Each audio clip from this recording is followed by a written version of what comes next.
ସେ ବହୁତ ନିରଞ୍ଜନ କରୁଥିଲେ ଆଉ ସେ ପଇସାକୁ ନେଇକିନା ସବୁବେଳେ ସବୁ ଶାଶୁ ଶ୍ୱଶୁର ସେ ସ୍ୱାମୀ ସବୁବେଳେ ତାଙ୍କୁ ବହୁତ କଷ୍ଟ ଦେଇଛନ୍ତି। ସବୁ ବି ଝିଅ ଦଉଥିଲା ତାଙ୍କର ପୁଣି ସବୁବେଳେ ଖାଲି ପଇସା ପଇସା ହେଲା ଆଉ ସିଏ ତାଙ୍କ ଭିତରେ କଣ କଣ ଝଗଡା ହେଲା ବେଳେ ଆମେ କଣ କହିପାରିବୁ। ସ୍ୱାମୀ ସ୍ତ୍ରୀଙ୍କର କଥା ସେଇ ଭିତରେ କଣ ଆମେ ପଶି ମାନେ ଝିଅ ଜୁଆଇଁ କଥାରେ କଣ କିଏ ପଶେ। ଆଉ ସବୁବେଳେ ସେଇଟା ତାଙ୍କ ଘର କଥା ତା ବାପା ମା ବୁଝିବା କଥା ଯେ ପୁଅ ବୋଉଙ୍କର କାହିଁ ଝଗଡା ହଉଛି କି ଅଶାନ୍ତି ହଉଛି କି କଣ ହଉଛି ସେ ତାଙ୍କ କଥା ବୁଝିବା କଥା।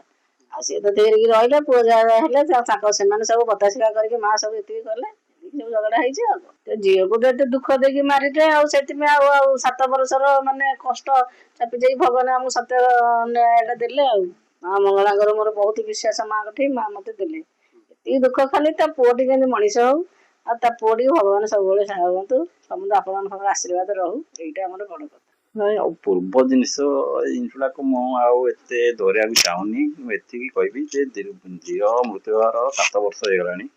ସେଟା କୋର୍ଟରେ କେସ୍ ମାମଲା ରହିଥିଲା ଏବଂ 7 ବର୍ଷ ପରେ କାଲି ମାନ୍ୟବର କୋର୍ଟ ତାଙ୍କର ନ୍ୟାୟ ପ୍ରଦାନ କରିଛନ୍ତି ଯେଉଁଥିରେ ଆମେ ଆମର 7 ବର୍ଷର ଦୁଃଖରୁ ସମ୍ପୂର୍ଣ୍ଣ ଆଶ୍ୱସ୍ତି ଲାଭ କରିଛୁ।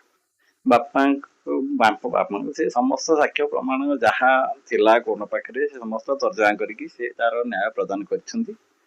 ତେଣୁ 307ରେ ତା ସ୍ୱାମୀ ବିପନ୍ସା ହତ୍ୟାକାରୀ ବୋଲି ତାକୁ ସେ ଦୋଷୀ ସାବ୍ୟସ୍ତ କରିଛନ୍ତି।